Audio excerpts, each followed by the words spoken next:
MandaloreGaming, everybody. Welcome to Solo ReacTalk. Tonight I'm going to be reacting to Myth 2 Soulblighter review made on the MandaloreGaming YouTube channel.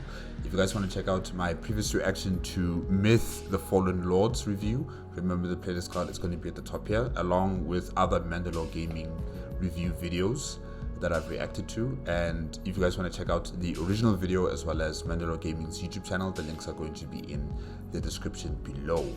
Yes, Soulblighter ran away from the final battle, if I'm not mistaken.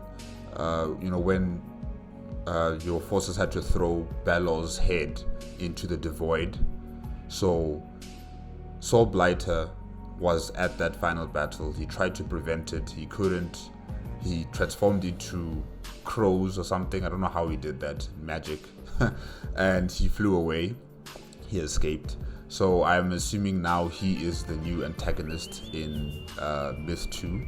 And yeah, let's see what happens. I wonder if he's even really a threat, you know, of such stature to become the new antagonist in the game. I wasn't really impressed by him. So I don't know. We'll just have to wait and see what happens in Myth 2. Okay, let's start. 3, 2, 1, go.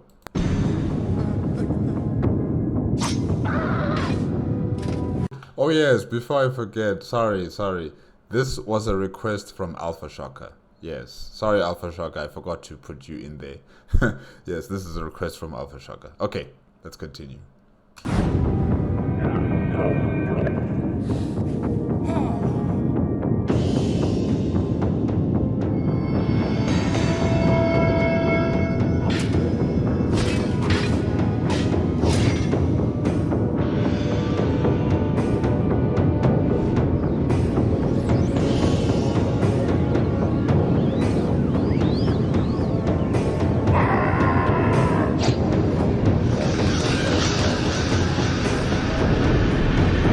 Soulblighter.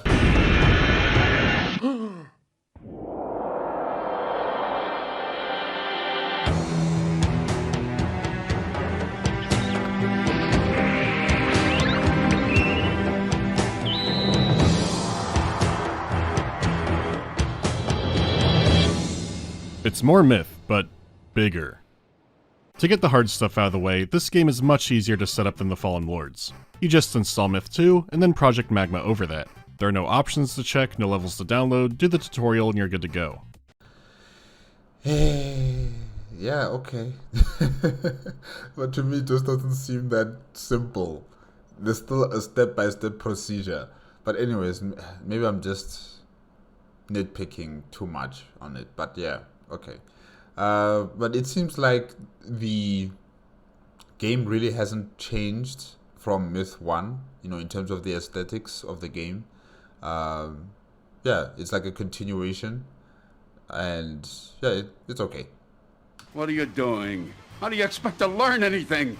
This is handy since 1 was a trial to set up, including one absolutely bizarre issue. You may have noticed on some, but not all missions, the Berserkers are bigger than they should be, and it only happened while the TFL gameplay option was enabled. Did I have a weird plugin? Was there some kind of engine scaling issue? No, it turns out that someone out there really likes the Zerkers. Sus músculos. Míralo, Cristóbal. And there are now clients floating around that make them bigger if TFL is enabled. Some fan groups even had this version as their default for years unnoticed. They are supposed to be big boys, but the ride never ends trying to play this thing. You can get it to run and find out a few missions in you have the Gachimuchi fan edition. Anyhow, you've already gotten the recap of the Fallen Lords. Balor was defeated and his head tossed into the Great Devoid. Or golfed into it. The manual prologue isn't too necessary this time around, since the game itself will tell you what you need to know. A 10-year-old child is talking about the end of the Great War 60 years ago. 60 years ago. Wow, alright. Balor may have been killed, but no one is sure what happened to Soulblighter. By most accounts, he escaped in a murder of crows and hasn't been seen since. Until the child starts seeing crows, and then Soulblighter himself, who plucks out his eyeballs. No, why would you do that? The intro also shows Ulrich, who is now king, having nightmares about the war before also encountering a crow. Wait, so that's Ulrich? It's 60 years later. Okay. Wow, you're still having nightmares about what happened during that war, it seems. In the title, you probably guessed he would be back, but it's more a question of how and why. After all, the Fallen Lords were defeated and Balor, the source of their power, was completely destroyed. Is this old-fashioned revenge, or is there something greater at play? Ulrich did go from being wizard to decapitated to king, so your mastery of dream magic in this setting gives you lots of career and retirement options. Once again, the story is told from the journal of a soldier in the Legion. He's under the command of a political climber named Kruniak. In his latest endeavor, he's wasting a soldier's time making them investigate some grave robbing. The town is under attack! Run for your lives! Oh, so undead attack the town, and the soldier's time is about to get a lot more interesting. Things are going to be a little different this time around, so let's start with the graphics. Coming off the back of the Fallen levels, which were remade in the Soulblighter engine, you might think that 2 would be looking largely the same, but those remakes were very faithful and they didn't add a lot of stuff that 2 had. The tutorial and the first screen in Myth 2's campaign are already showing off the improvements. You have a moving 3D object with world reflections in the river, lots of small foliage, the map has livestock and wildlife, more 3D objects, and just more detail in general. Oh, okay. Well, I did not see this. I didn't really see it that way here with Myth 2. But now that MandaloreGaming is stating that, there's extra things being put in, there's some shadows and 3D objects representation here in the game. Yeah, okay, that is an improvement compared to number 1. But like I said before, the overall aesthetics of the game is still pretty much the same from Myth 1, That really hasn't changed. And even the soldiers here, they're still pretty much looking exactly the same. Nothing has changed in that respect as well. But yeah, interesting. Granted, they're not the kind of improvements that are super obvious to modern eyeballs, but by just playing the game you can feel how much more intricate the maps are. Myth did have the Tane, but never an actual gigantic building as a mission. It's one of those sequels that the 90s and 2000s were full of that you don't see too often today. The budgets and teams are smaller, production hasn't ballooned to an insane degree, they're no longer struggling with what the first game is going to be, so now the sequel has a lot of mechanical improvements. For Myth's visuals, this meant a better detailed world and a better variety of environments. All the story elements have also gotten a big facelift. For example, in the briefings, instead of just a map of what's happening, the game now cycles through multiple pieces of artwork. This might not sound like a big deal, but it's timed with the already incredible music and narration. I would have wanted both options to be put in to the mission briefings, have your war maps and also have, images like this being shown with the story given to you. Yeah, it doesn't only have to be one or the other. It can be both of them. But yeah, I like the fact that they've kept this mission briefing, content inside the game for Myth 2. Because it is good, really. And if they still play that music when they make the mission briefings, it's also just beautiful. Yeah. Brings the scenes even more to life having these visuals. They're an actual extra little window into the setting. Speaking of scenes, the videos that Myth 1 had were technically impressive, though currently you are stuck with the interlaced in-game ones, if those even play, or the washed-out, over-brightened remaster attempt for QuickTime. The original materials could be on a computer somewhere, but so far they haven't been found. That's not the case for the second game, and the cutscenes look awesome. Not just viewing quality-wise, but the art style is a huge improvement. It looks anime. Yeah, it looks like an anime now, not like how it did in Myth 1. How it looked like a cartoon, American cartoon styled of animation. This looks like an anime. Yeah. I mean, just compare how Soulblighter looks across the versions.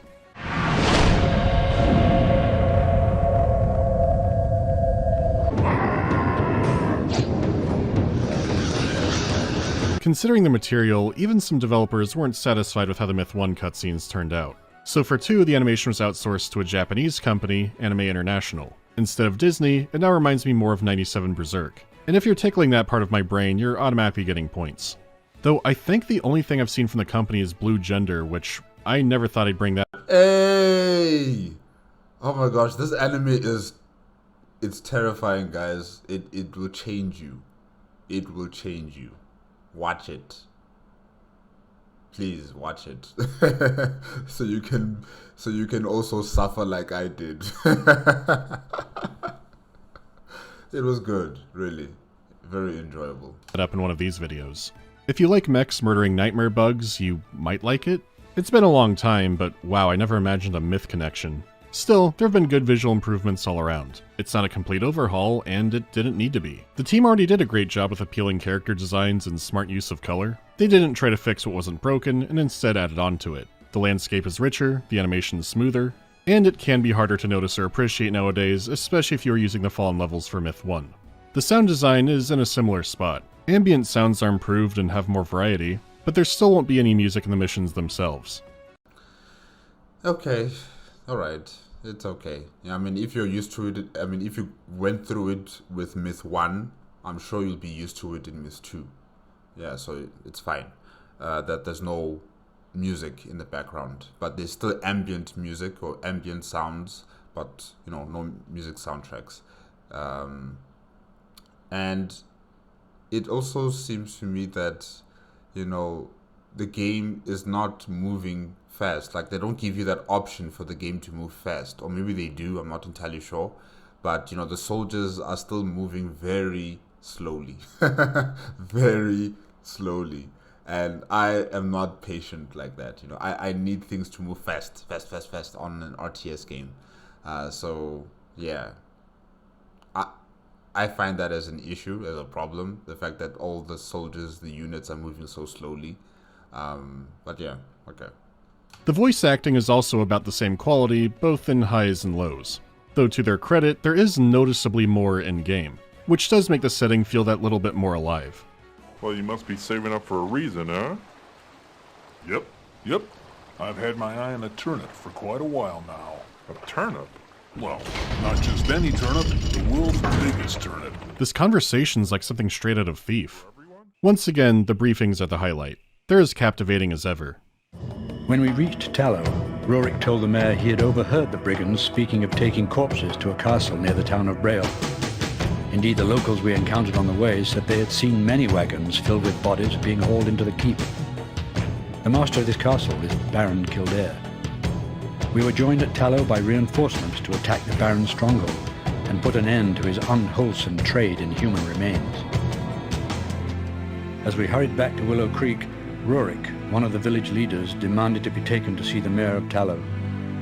When questioned, he offered us little, save that he had important information about the recent grave robberies. Rorik is well respected by the townspeople, so Kruniak chose not to press him further for information. It's the same narrator playing a new character, but come on, who's gonna complain? The somber emotional tracks are still here, but the music can get more bold this time around too. The percussion is definitely the most ramped up, and big, echoey drums can take center stage. It can be fast, aggressive military marching beats, and then it shifts. It turns slow and haunting and sounds like Phil Collins is about to start singing. One of these briefings has my favorite moment in the series, and the music just brings it to a new level. I'll have to hold off on that since I don't want to get too far ahead. And Wait, are they teleporting? there have been some gameplay changes to go over. Starting off, it does have a lot you'd expect in a sequel like this, such as new units. The Light can use black-robed warlocks and mortar-wielding dwarves, along with some other additions and changes to existing units. For example, the archers and the Fallen Lords were the Firbolg.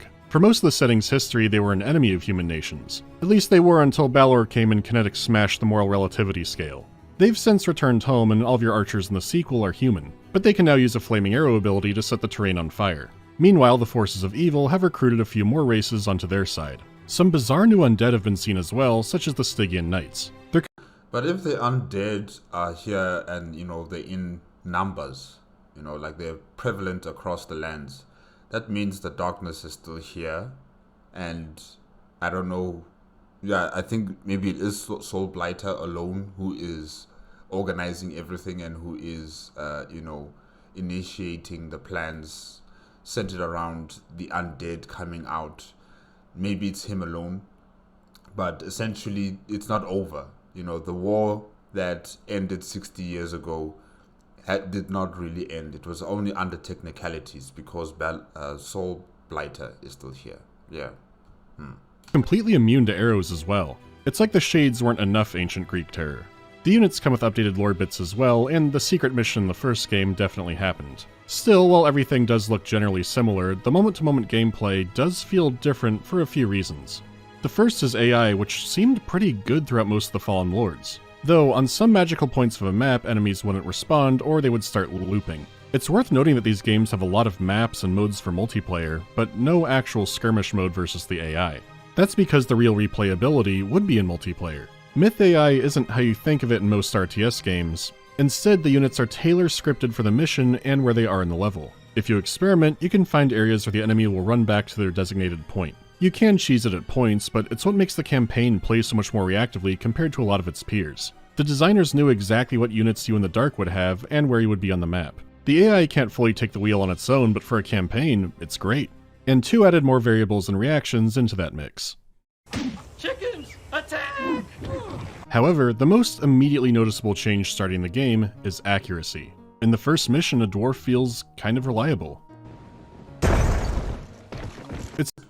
That's amazing, considering for Myth 1, you know, when they threw their Molotov cocktails at the enemy, they would also attack their own people, you know, by mistake, because they're in the close vicinity of that cocktail explosion. It still relies on the physics, and especially elevation, and making your troops veterans is still always helpful, but it feels infinitely less frustrating this time around. The dwarf explosions feel better controlled, and you can take some risks at close range. Now, Good. you can absolutely still vaporize your own guys by accident. A chance of a whiff is still in play, and sometimes making an attack is just a bad call. But you don't have the frustration of constantly exploding yourself like the first game, even if you put yourself in a good position. Not feeling as compelled to save scum is good, and it gave me options I would have never tried to pull off in the Fallen Lords. That's not to say the game is easy, because some of these missions are still hard as hell. One has you return to Covenant to retrieve the Total Codex from the rebuilt Great Library. This one can be a doozy on normal, but man. The Library on Legendary is a sadistic mission. The game hasn't been dumbed down, there are still plenty of spankings that await you, though the campaign comes across as an overall more fair challenge. The difficulty settings still scale everything the same way, except for one mission. On normal, you'll find a bald hilltop for your troops to fight from, but on Legendary, it's covered in trees and not really viable. The environment changing from difficulty again reminds me of Thief, and with how the AI works, who knows how long this took to alter. That's good. That's a nice initiative they've put into the game. In terms of the difficulty, the environment changes. Yeah, that's good, really. You don't really find that in modern day games, where if you choose the hardest difficulties of the game, the environment changes also to make it more difficult for you as the player. Yeah, like in RTS games or in any type of game, actually, you know. The environment is still pretty much the same. The only thing that's difficult are your opponents, the AI, you know, in terms of how they operate, whether they have larger health bars or far more powerful weapons, or, you know, they're given resources on the starting of the game, and that gives them the upper hand, or technology that, you know, you still have to research. The game already gives your opponents you know, better technology at the start of the game, and that's what makes that difficulty, and not necessarily the environment like here in this game. So yeah, that's good. The difference between normal and legendary in this series can already make the missions feel like a different game. But even if there aren't any other subtleties like this in the game, this example is still very unique to the genre. Usually you would expect more and deadlier enemy units, which this game does too, or just have the AI cheat beyond all belief, so it's cool to see some experimenting on top of what was already a lot of innovation. The workload for that kind of feature does mean it not catching on made sense, but the ambition on display, even with a little thing like that, keeps surprising and impressing me. Anyhow, formations are snappier, how groups of units engage feels a little different, but these are the highlights to see in the campaign. I should get on that, but was there anything I forgot? Oh yeah! Fun fact about this game that some people confuse with the Fallen Lords. When Myth 2 was on the way to stores, a third-party translator found a major bug in the installer. If the game was installed somewhere other than the default path and then uninstalled, it could delete folders and files around it. This was discovered when Soulblighter wiped out the entire drive. Rather than just putting out a warning in a patch online, they flat out recalled the game. It was expensive, a logistics nightmare, and during December. They recalled the game? That's amazing. So there's no way they could update the game on the like on people's computers or something like that, like an update patch. Maybe the internet access wasn't really 100% back then. Yeah. Realistically, they could have gotten away with the announcement option, but the man behind the decision said it was expensive, but the right thing to do. It's a level of integrity that you just cannot imagine from the AAA space nowadays. True. If someone now asked their boss to delay a game due to a major but niche issue with the uninstaller, they'd probably try to fax that employee a low-tier god gift since they're not quite sure how their own cell phone works. There's a good chunk of people who thought that story was about the first game, but no, it's Soulblighter. Speaking of, I'm getting into the campaign now, so spoilers from here on out. See, a town being attacked by the undead is alarming, but not catastrophic. There were other necromancers in the setting's history, like the Watcher. Balor was just on another level with the practice. Yeah, but it seems like it's the mainstay in this game right now, in terms of the undead coming back to life and fighting.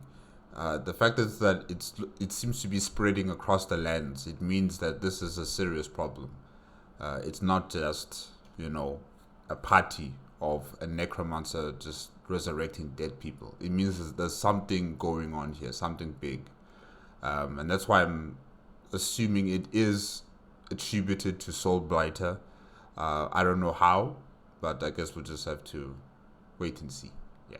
Kruniak's investigating also reveals that some local bandits have been taking villagers away to a nearby graveyard. It could all be the work of a minor second session D&D boss. The area can be ominous, but there's no sign of any warlord. Only some prisoners. But even after clearing the graveyard, the attacks are still coming.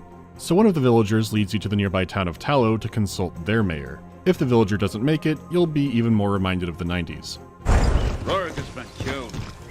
You bastards! Also odd is that if you go out of your way to kill some frogs, you'll unlock a secret mission, but unlike the one in the Fallen Lords, this one is a straight up joke. It's a deer hunting mission with actually sound hunting advice. It doesn't help too much in game since the blunderbusses have some kind of anti-tank caliber, and the deer are incredibly aggressive. They're everywhere! It is a The deer are aggressive? Wow. tricky one, but we need to move on. Casualties. After consulting the mayor, it's revealed that many corpses being robbed were being taken to a nearby castle ruled by a baron. Our soldier narrator is relieved since attacking the keep directly means likely avoiding most of the undead. It is ironic that Kruniak is meeting politicians and shaking hands, but in a very different way than what he imagined. This mission in particular shows off a lot of the Myth 2 improvements. There are functional gates and a moving 3D drawbridge that you'll need to cross in order to enter the keep, which is done using a dwarf infiltrator who arrives, all during the same mission.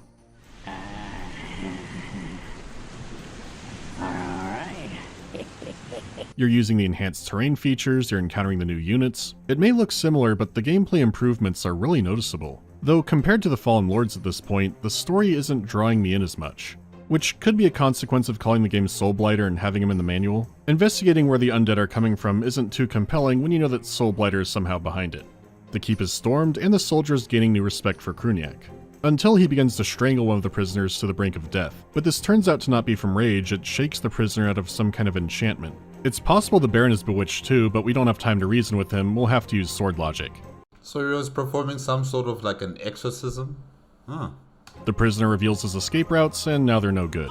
The keep is won, right as messengers arrive to say that every town outside of it has been completely destroyed. Every village you've helped so far has been wiped off the earth by an ocean of undead. All that Kruniak can do is order the keep destroyed to avoid capture, and then sound a general retreat. Yeah, essentially, the darkness has returned. And definitely Soulblighter might be the one doing all of this. Yeah. It's clear the Baron was only one of many suppliers of undead, and he might not have been doing it willingly. With those numbers, it's obvious the Dark are back. Kruniak is dead. Our Sergeant Garrick says he saw the commander and half of the color guard running like hell back through the lines, ordering a general retreat. When Garrick caught up with him, Kruniak collapsed. He had been holding his guts in with his shield. Kruniak's last words were of the bravery of the color guard, who had given their lives trying to save him, even as Soulblighter had delivered the killing blow. Soulblighter. It is in that System Shock 2 wheelhouse where I wish the aspects around the game weren't undercutting some of its reveals. It doesn't stop the death of Kruniak from being sad and also very human. The narrator had him written off as just being a career guy, but in a time of crisis he rose to the challenge and continued until he died heroically. His last words were passing on how brave the other men had been. He wasn't a chosen one or someone who rose up to become a powerful legendary figure, he was just some guy. It's a kind of understated heroism that's more true to real life. Heroes are generally made in moments and not born as them. It's a kind of grounding that fantasy stories especially can have trouble keeping. Yeah, no, I agree with him there. In terms of fantasy stories nowadays, it's always someone who's born into some important family, or, they have some sort of special blood in them that allows them to be these chosen ones. And, you don't really connect with those people much, because they have this specialness about them, and you rarely see people who are coming from the bottom rising up through the ranks. A hero who is not born but who is made by steel and by fire. You rarely get to see something like that. Everyone nowadays is just the chosen one, or they were born into being the chosen one, or they have the blood of a chosen one. Yeah. Kruniak is dead by Soulblighter's hands, but he had a familiar journal among his belongings, which the narrator reads up on. With King Ulrich being the only surviving member of the Nine, he's all you can run off to in the city of Madrigal. Ulrich believes that Soulblighter's seeking out the Summoner, which the old narrator briefly learned about in the first game. He's the one that the Total Codex prophesized would bring back the Mircridia. The Mircridia? Oh fuck. I mean, Balor was Live Leak Sauron, and even he hated thinking about them. Soulblighter wouldn't dream of trying this if he was still alive. What is the plan here? Is he stupid? Well, the 7th Legion is sent to the library to check out the Total Codex and slow down Soulblighter's progress, with all the joy that comes with that. Weeks pass and Soulblighter has ravaged hundreds of miles, destroying several major cities. Ulrich and the Legion receive a message from a survivor whose eyes were gouged out by a withering, grotesque woman. She said to him, "Tell Ulrich his nightmare has just begun." Disturbed, he sends the Legion north to recruit while he hangs back in Madrigal to make sure everyone evacuates safely. Okay, so it's Soulblighter and his lieutenant, this woman, who's also invading the lands. Okay. This plan gets one hell of a complication. Casualties. Casualty. A swarm of creatures is attacking the capital, and they are absolute monsters in melee. They look like werewolves or something, or wolverines or something. Huh. Even if you're trying to play carefully, and with Ulrich's dream magic, their sheer brutality will rip your forces apart if you make a mistake. Plus, you know how Myth is. It's a vicious fight, and Ulrich and the survivors barely escape into the harbor. Then out comes the woman. It's Shiver. Didn't she die in that duel? Well, the exact— Oh, so Shiver and Soulblighter are working together? Oh, okay. Yeah, and we didn't really see much of her in Myth 1. I mean, yes, we got to hear about her, but not really see her do much, yeah, compared to all the other characters. So, interesting. exact wording was, "she fell," but regardless, definitely seems to be a temporary setback for users of advanced dream magic. When the dead speak, you should listen. Except that Ulrich thinks whatever trick the head told the Nine before to defeat her won't work again. The head hasn't been seen since the end of the Great War anyways, and who knows what he's up to. Our deepest fears have been realized. Soulblighter has found the Summoner, and through him has unleashed the Mircridia on the world. The Mircridia are officially back. Wait, these are the Mircridia? They look cool. And, man, there's so many of them here. They're overwhelming this force in the capital. Scary stuff. But they're cool. They're ferocious, but they're just big bat people. Even the Trow seemed more terrifying. Yeah, they look terrifying because they were giants. With these guys, because there's so many of them and they're all extremely powerful, and they use physical, close quarter battle kind of advantage to their side, it makes them also a bit terrifying. Yeah, like I said, they look like werewolves, and imagine you're fighting against so many werewolves at the same time. No, it's crazy, it's scary. But MandaloreGaming did say that they look like bats. I don't see it, but like I said, I see them as wolverines or some sort of werewolf kind of creatures. Yeah, but interesting. Off-screen ancient evils get tricky when you show them. It's not the first game to do this, and definitely won't be the last. And as an evil fantasy creature, they aren't a bad design and do look deadly. The issue is they're mythologized to where only a demigod could take them down. And while Ulrich is clearly the best at it, your other soldiers can survive them. Their strength was as a storytelling device that added flavor to the world and a lot of mystery and depth to its main villain. The writing was so good at powering your imagination of them that, let's be honest, no unit in a 1998 RTS game would do them justice. Playing the game, the reveal and how tough they are does feel appropriate, but my brain can't fully accept they're the beings that made this, even when they show it to me in-game. I think Really? invoking them to make Soulblighter a bigger threat was the right choice, but they were already doing that. They're also introduced so suddenly you might just think they're another new evil race and not the mere Critia. Hell, the reason one of them is the first thing you see in the Fallen Lords video is because I figured no one would think this is the ancient evil. They're cool on their own, I get why they did this, but I hope you see where I'm coming from. Besides, after a massive invasion at the rendezvous point, things start getting interesting. Capturing this location will keep Shiver held back, but the rest of the forces are out on a quest. Soulblighter's alive, Shiver is still alive or resurrected, so killing Balor didn't destroy the Fallen, only their armies. Others could still be alive, like the Deceiver, who you saw turn on allied forces in the Great War. Ulrich wants to find the Deceiver. Maybe he'll hate Shiver and Soulblighter more than us and we can recruit him. Recruit the Deceiver. He makes the snake from Stronghold seem subtle. Trust me. Wasn't the Deceiver killed at the end of the Great War? Aye, but he's a fallen lord after all.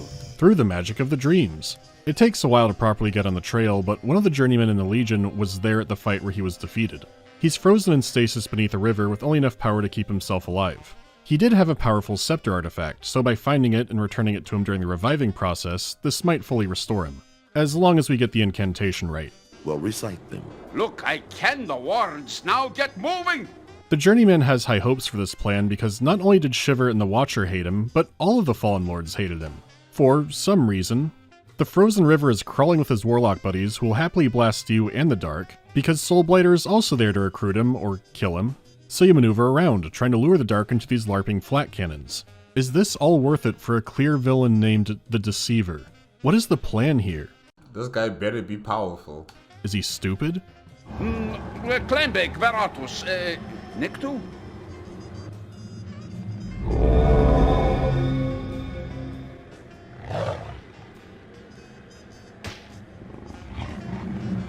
Welcome back. Close enough. Now let us away. Sunday, February 1st, the 12 Duns, south of Rionen. The Deceiver is deranged. Of this I am absolutely convinced. It's a good start already. He claims to be held in high regard by the Trow. They'll fight alongside the Legion for an entire year if they can be convinced. The question is, will the Deceiver be the one doing the convincing?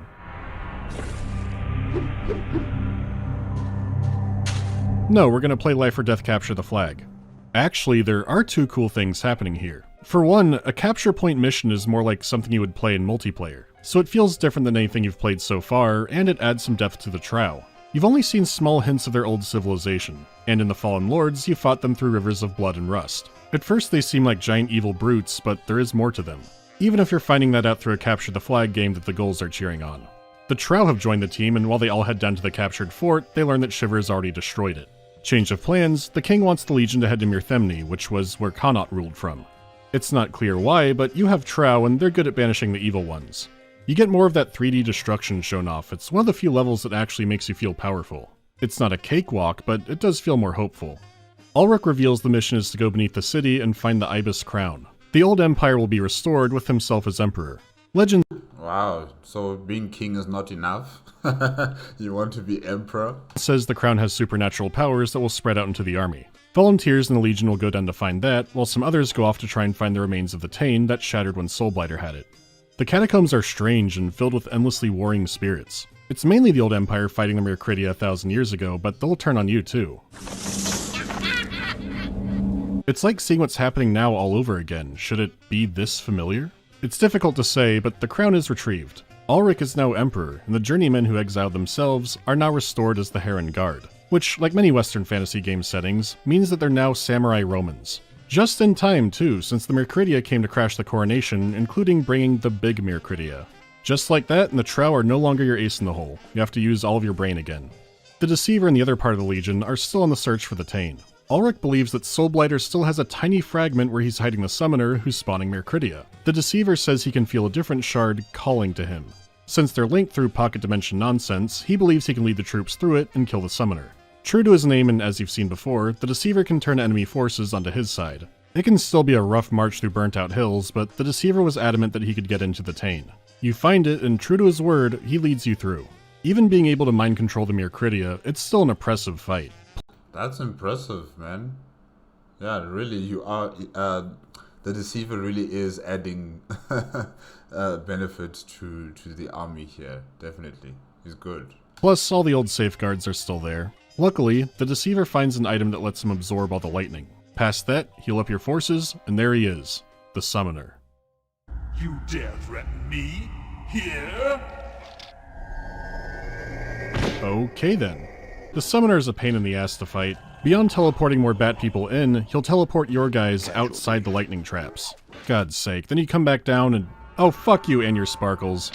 You've got to wrangle the little freak and... oh, finally. Man, that explosion was risky. So, no more Summoner. Wait, can you kill the Deceiver by mistake? And will the game continue, or will you fail at the game if the Deceiver dies on the battlefield? I'm just wondering about that. Like, due to, like, friendly fire. Yeah, I'm just wondering about that. Huh. You were certainly no Kurgan. Myth games do leave some things open, but the Summoner has always felt odd. The Codex prophesies that one day a man will resurrect the Myricridia, and there he is, and now he's dead. Again, this goes back to the Myricridia are strongest off-screen. One day someone will show up and bring this monstrous... No, but the prophecy has been fulfilled. The Myricridia have awoken from the activities from the Summoner. He's completed his prophecy. I don't know if the prophecy entails something more after that, but essentially the prophecy has been fulfilled. So yeah, there's nothing wrong.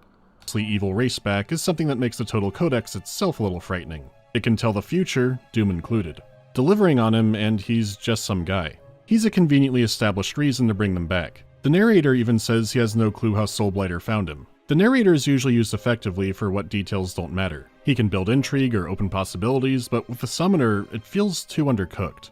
The dude is just too important to shrug at it like this. We have no clue what his relationship to Soulblighter was. Still, he's... just like with Shiva, I don't really know this connection with them as well. The Summoner, the Shiva, and Soulblighter, but yeah.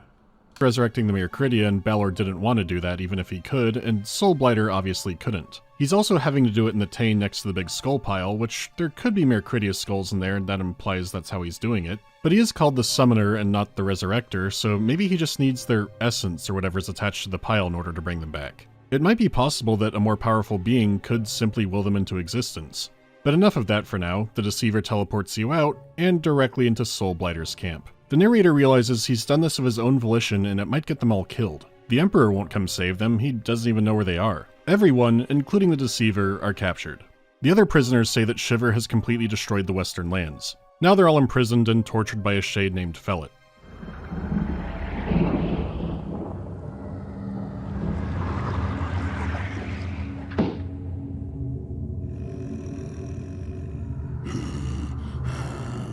Or the Deceiver mind-controlled him in the chaos. It's a massive prison break, with the prisoners having to help out each other and then free the Deceiver, who has his own special containment chamber. By now you should understand no whack-ass crystal prison can hold this man. But this group can't take Soulblighter in combat. And by what clever ruse will you defeat me, Mairdred? Will you hide in my chamber pot? Take this! What? Why would it? These insults here are so funny. Oh, that item actually absorbed the lightning. Yeah, later. I have always wanted one of these. From here you can exit to a secret mission, but my actual favorite moment in the game is the next actual one, so let's just go to that. This one's still fun and an actual secret level like the first game, and not the deer hunting, which is, also funny. The Deceiver has taken one of the crows from Soulblighter's murder form. Without it, Soulblighter can't transform into the birds again. They're now off to regroup with the main force, which is fighting Shiver downstream of a river and a dam. If it's destroyed, Ulrich and most of his forces will be completely wiped out. The Deceiver has gone through some shit to get to this point, and now it's time to make his move. If the dam were destroyed, the resulting deluge would kill everything in its path for miles. Upon hearing this, the deceiver shook his head, his face twisting in anger.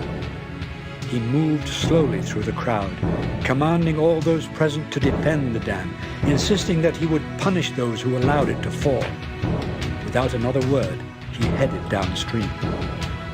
I asked one of the black robes why the deceiver had not stayed to help us, and he tersely replied, "He goes to warn the Emperor, moving through odd angles faster than any man, and if unobserved, much faster than that."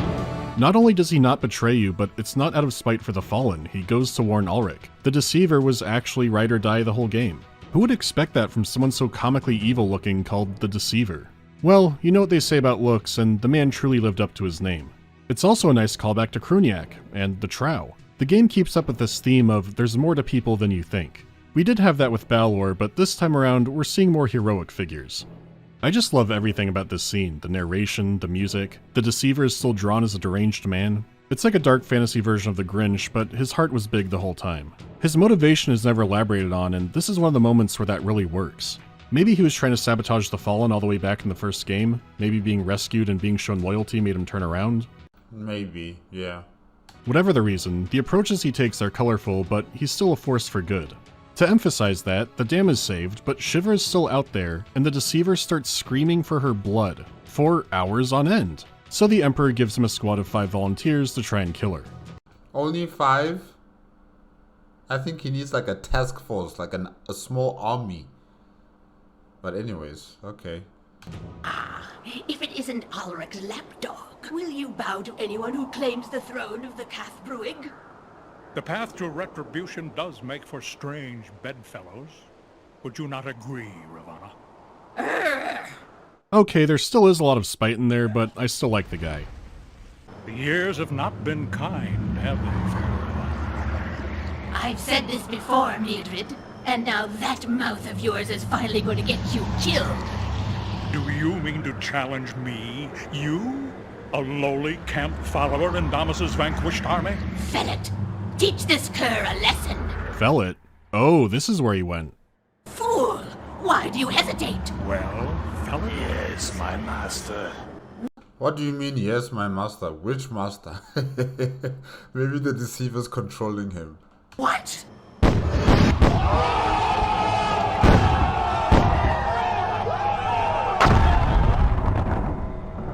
There.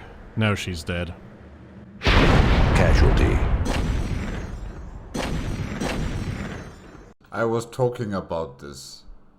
So what, now the game is over? He has to restart the level? Eish. The tales of Ulrich's swordsmanship cannot begin to describe what I have just witnessed. Are we... So it's not game over? Huh. Was he supposed to die there? not going to talk about what just happened? Well, the Deceiver is never brought up again, and you can cheese the level so he doesn't die. I would assume he was killed destroying Shiver, but like many Fallen Lords, his death here could be ambiguous. Anyway, check out Ulrich's cool sword. Soulblighter is caught near the Cloudspine Mountains, actually near the volcano that erupted in the first game. When you get to him, Soulblighter chastises Ulrich for sacrificing loyal men for his own glory. What would you know of loyalty? The way you say it is only a word. You will never succeed. You will never stop me.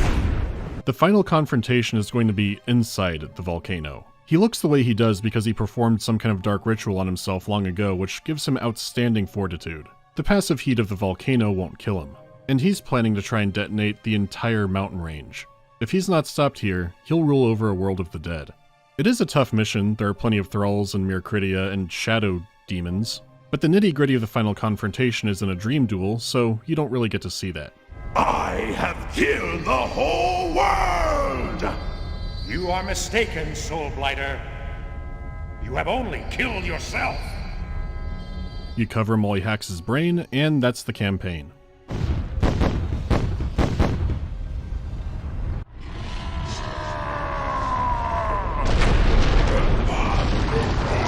Get cooked.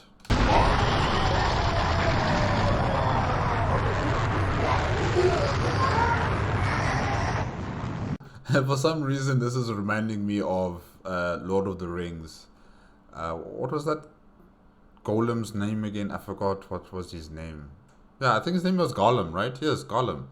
And when he was fighting Frodo for the ring, and then he fell into the lava, and then he tried to keep the ring, you know, from touching the lava, and then all of it just got consumed, and then the volcano starts erupting, and they had to run out of the volcano. Yeah, it's just taking me back to Lord of the Rings right now.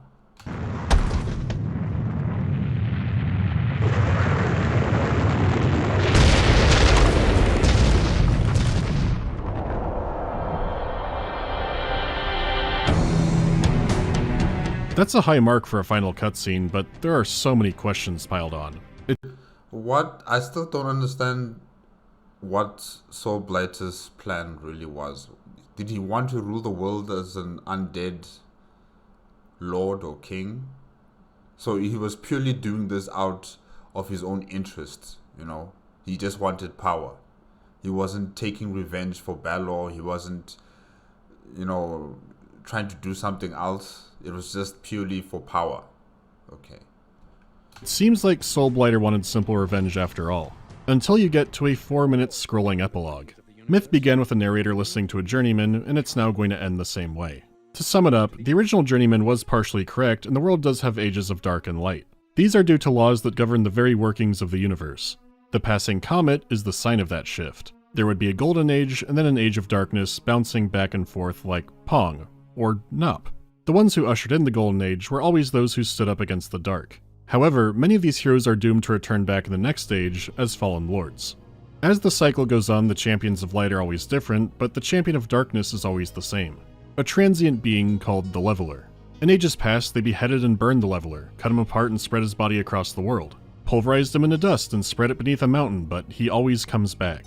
Connaught was the last one to wear the mantle of the Leveler and became Balor. He likely knew this, and it's why he hid or destroyed powerful artifacts. Knowing he would return as the Leveler, he didn't want to have an advantage, and also wanted to give the Sight of Light a chance. But if it's every 1,000 years, why did Soulblighter show up when it's only been 60? Soulblighter was not the Leveler. He had potential to be grabbed by it in 1,000 years, but that's likely not going to happen. He too was a hero once, so he may have ascended from his fallen lord position. Instead, the journeyman believes that he will suffer at the hands of those who set the cycle in motion. They won't know for sure until 940 years have gone by. The narrator decides to try and join the newly re-established Terran Guard. Maybe he'll live to see it. Though in all likelihood, Ulrich is well positioned to be the next Leveler. Okay, this is some Hasbro clue shit right here, so let's break it down. What the comet could be is unclear, but there could be a call forward in Marathon too. There is a rogue star that has been passing through our galaxy for nearly a millennia. We will meet it in one of the great voids between the spiral arms. Probably not, but you never know with Bungie. I don't think it's directly connected to Marathon in a way like, here's where all the missing heads from Hangar 96 went. I don't think it's a metaphor retelling or some planet in the Marathon galaxy. It's not as intertwined as Pathways, but there are similar themes and one big direct connection. Yeah, you see, this is the part where MandaloreGaming is starting to connect dots between the different games that Bungie has created. And I don't know. I'm just going on what he knows about the games and how he's going to connect them together. I have no clue. You know, I have reacted to Marathon before and all the other Bungie games that were created, but I still can't see these dots that people are seeing. You know, I can't see them really. Maybe with the eye, you know, the way it looks like. Yeah, I kind of see the coincidences there, but yeah, I'm not really much of a conspiracy theorist when it comes to these types of games, but it's interesting. Marathon Infinity was a closed story. A beautiful ending about a character in a video game understanding his limits and telling you to go out and do anything. Additions in the setting of Marathon would almost have to be a Yes, that icon right there, the circle with the line going down, yeah. Off. Besides, Myth is already so interesting on its own. It's already been using lots of names and concepts from Celtic folklore, and sometimes it is just window dressing. I laughed at this comment saying the American equivalent was, the devil was imprisoned in a legendary stone called the Huckleberry Finn by the great hero Wyoming. But even concepts like the cycle are drawing from some deeper mythos. Hell, bringing up Halloween 3 could be relevant. Glenn Cook's Black Company Chronicles was also a huge influence. Very different worlds, but concepts like the storytelling and the Fallen Lords all have their basis over there. You see bits of it in games like Tyranny as well. Still, that one Marathon connection is strong, so let's go back to that Fallen Lords question. Who exactly was the head? He did trick Ulrich into the desert looking for a near-invincible suit of armor. And while our cutscene image and angle of Balor isn't great, he could be the head. Maybe that's the armor? The issue with that is that Ulrich said he was interrogated by Balor, which, unless it means he had powerful dream nonsense, he would separate them out. They never talk to Balor like he's the head when they meet. Well, maybe he is still Balor, and throwing the head into the pit sends him back in time to set everything up, or... Nah, it's complicated. Too complicated. Besides, it said the Great Devoid would destroy him. He claimed to be one of Connaught's advisors, so the simplest answer is, he's a fallen lord. He was alive through strange magic, wreaked havoc in the light, and was clearly up to his own devices. That's dead on for every other one, they just didn't know what they found. Regardless, why does the Great Devoid destroy Balor?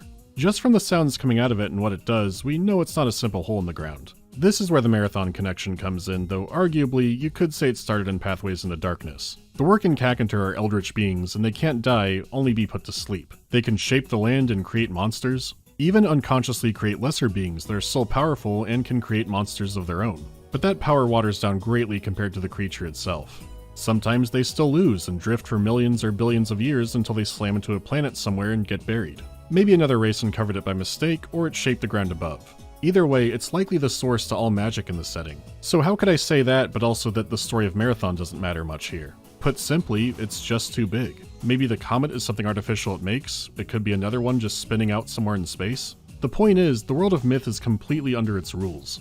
Maybe throwing the head in the pit worked, or maybe the leveler will come back, it's not their choice. Without a doubt, Soulblighter was absolutely an evil villain. Throughout most of the game, he honestly doesn't seem too compelling. Then you realize when he's taunting Ulrich about sacrificing his loyal men for his own glory, he knows that Ulrich is the next leveler. He was Balor's right-hand man and possibly Connaught's before, so he knew about the cycle. He was trying to force it artificially, and when that didn't work, thought he should just destroy the surface. Soulblighter may have aspired to be the leveler, or he was trying to free the world in his own deranged way. It's ambiguous, but Myth 2 has more to its characters up till the very end, and that's the strength of the story. I definitely think The Fallen Lords was a tighter tale, and it felt compelling the whole campaign. The sequel feels like it has a good amount of tire spinning in comparison. Soulblighter himself doesn't seem too interesting until the very end of the game. However, it's still a story that delights in revealing that there's more to its characters. Some are just means to an end, but others that aren't directly elaborated on still have history and intrigue surrounding them. I mean, hell, it's a series where the forces of evil are called the Dark, but the setting and characters are so compelling that it doesn't matter. A major player in the fate of the world can just be a deadly brain. You could do side stories in this world too, and that was proven with Myth 2 Chimera. I think it's worth a brief Myth 2 Chimera? Huh. So it's like what, an expansion pack? look here. It takes place a decade after Myth 2, where a journeyman is having visions of a mysterious woman summoning undead. The balance of nature is being upset, an insect group called the Hive is being stirred up. It's a side adventure separate from what you've seen so far, so nothing I'll go over in detail. So is it Shiva? Is she back again, or is it someone else now? I find a lot more interesting is how Chimera came to be. It was a campaign by fan map makers, and Bungie saw how well it was coming along, so stepped in to help make it official. Not just on the technical side or the business side, bundling and selling it with the other games, but employees were providing a lot of voice acting, like Joseph Staten and Martin O'Donnell as main characters. Fenris, is that you, old friend? Forebear. So you are the bear that smells like a man. My friends did not know what to make of you. Jason Jones, Alexander Seropian, and other familiar names and voices. Thank God it's you! The wasps! They're everywhere! It's neat to see Bungie could be involved with the community at that level. Your story and ideas look good, we'll help polish it up and make it canon. You can also tell from the design that this was spearheaded by fans. The levels can be incredible and really show what you can do inside of the engine, but they're also made to thwart myth players, like ambushes that are only triggered by certain kinds of units passing a point. It's a short but difficult campaign that honestly does have a lot of bullshit, yet that's still not a deal breaker because it has some of the most fun and engaging missions in the series, plus the new units, abilities, and additions that any expansion should have. The story is unessential, but if you like the gameplay, then it's worth a shot. Knowing what it is, I really enjoyed feeling the fun behind it. Unfortunately, this did not leave enough gold in a treasury to purchase scabbards. Mallory proposed a special dues collection to pay for the scabbards, seconded by Martin the Bard, but the motion was defeated. There's also Myth 3. It's a prequel made by a different company that went off in their own direction. No, I don't want it then. If it's not made by Bungie, then I don't want it. You know, yeah. Direction instead of Bungie's. So that was Soulblighter, and man, what a fantastic sequel. The gameplay improved or added on to what was great about the Fallen Lords, and they added lots of content for multiplayer like the map maker and all the new modes. The story kept up pace too, and Bungie had succeeded in making their big war game. The myth flame has been kept alive by incredibly talented and passionate fans over the years. Though as of the time of this video, I believe the rights are with Take-Two. There's been no word of any kind of official re-release, which is sad for a game that was and is still so loved. Still, at this point the hits with Bungie kept on coming. First the dungeon crawler turned into a trilogy of innovative sci-fi FPS games, and then a series of big violent fantasy RTS games based on physics like nothing else that came before it. But even as Myth 2 was wrapping up, an idea for a marathon successor had been bouncing around. This became Halo, and every Bungie Halo has the Siege of Madrigal track from Myth. The first one ever is an assault on the control room.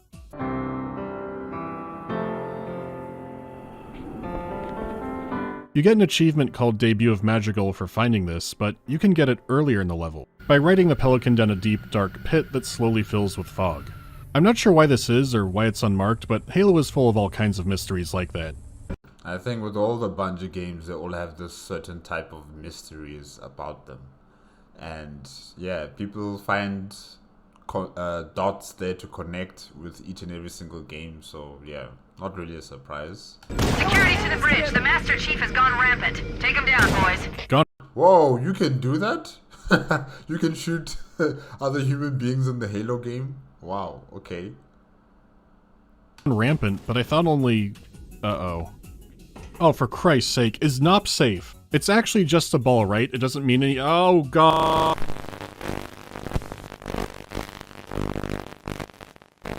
Do not attempt to change this channel. We are controlling the transmission, the horizontal and the vertical.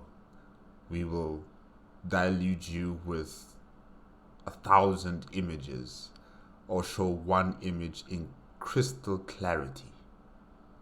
Yeah, something like that. Sorry guys, it's reminding me of The Outer Limits. If you guys haven't watched The Outer Limits, I really suggest that you watch The Outer Limits. It's very enjoyable, yeah.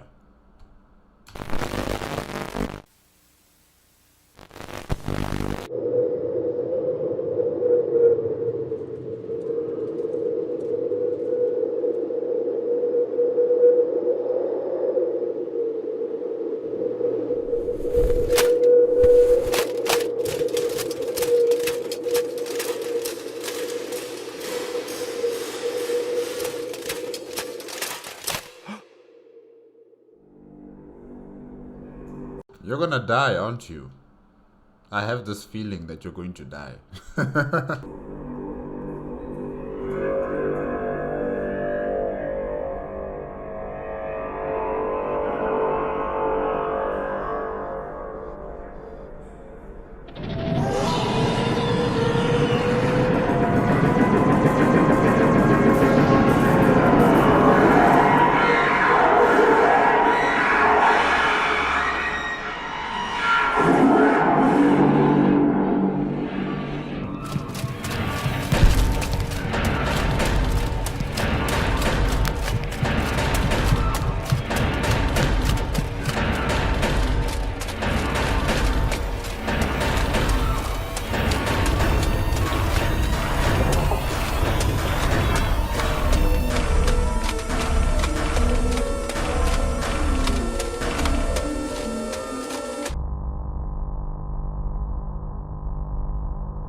What is happening?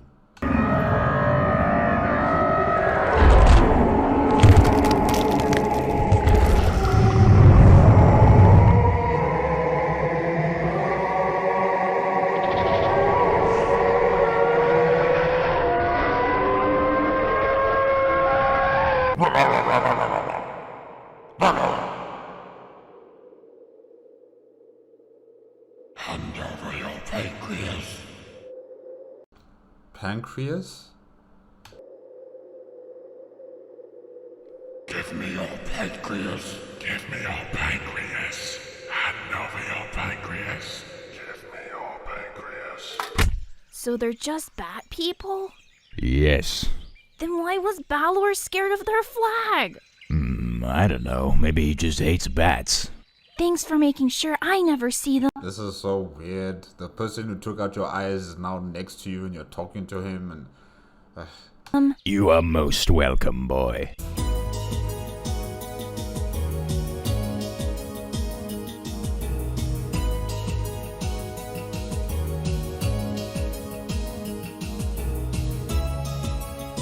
I die and get sent to hell. What game do I play for all of eternity as punishment?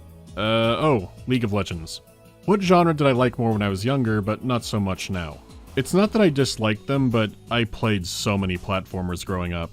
I know they still make pretty good ones now, and a few weeks ago I picked up Jak 2 just to play it a bit and then kept going for hours. I don't think they're bad, and they are fun when I pick them up, I just don't feel compelled to pick them up as often. Maybe I should give some more a shot.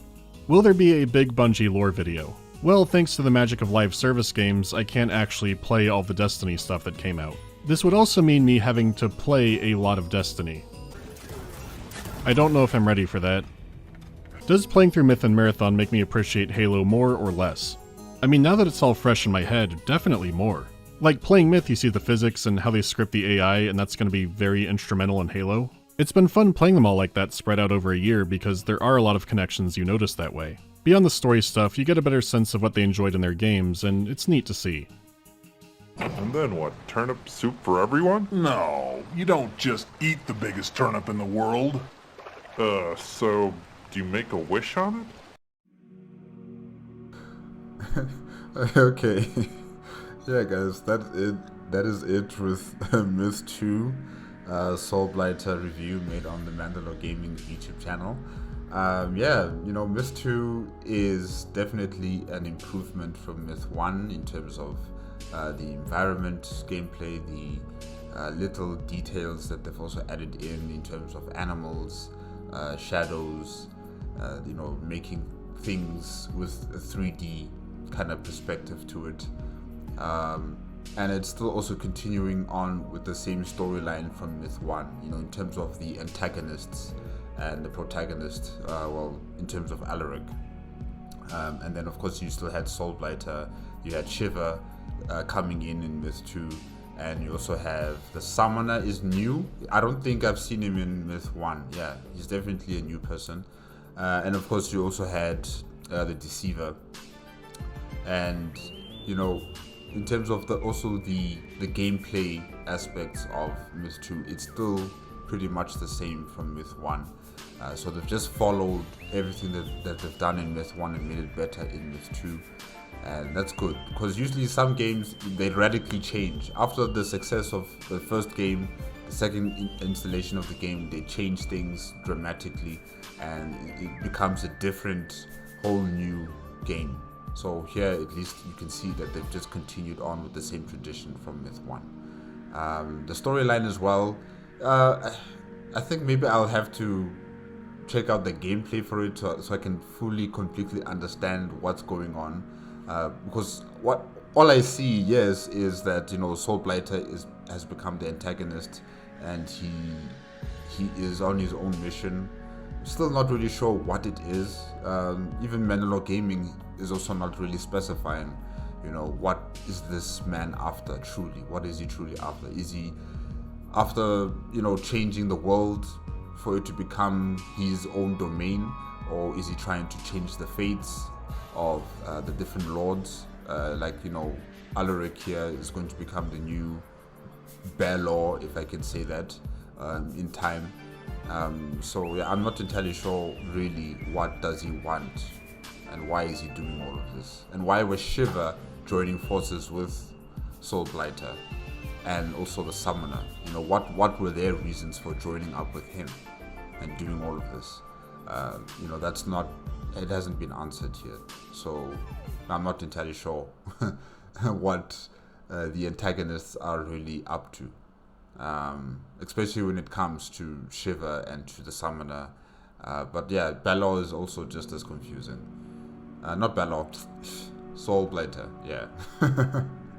But yeah, we also got to see these creatures that have been talked about a lot in Myth 1. I cannot pronounce the name, but you know the ones I'm talking about. The ones that I said look like werewolves, but are actually bats. Yeah, you know. We got to see them, and yeah, they were interesting, really. Fast, vicious. There were a lot of them. I'm just wondering how many did the summoner actually summon, because really there was a lot of those creatures. And yeah, it was interesting to see them on the battlefield. And yeah, Myth 2 was, or I think it is, a success game. You know, a lot of people probably played it and bought it. Even though it had a recall in effect because of some issue with the installer of the game. So yeah, if it was easy to install and to play, I would have done it. But I can see there's still a procedure in having to install the game and also install a different program to play the game. So yeah, I'm not interested in that part. But all in all, the game still looks fun. Yeah. Okay guys, I guess that's it. That's it tonight with MandaloreGaming. Remember, if you want to check out the original video as well as MandaloreGaming's YouTube channel, the links are going to be in the description below. If you like my reaction, please give me a like, comment, and subscribe to my channel. Click on the notification bell if you want to be up to date with my latest videos, and I'll see you guys next time. Okay? Oh yes, thank you again to Alpha Shocker for requesting that I should react to this video. Okay, good night.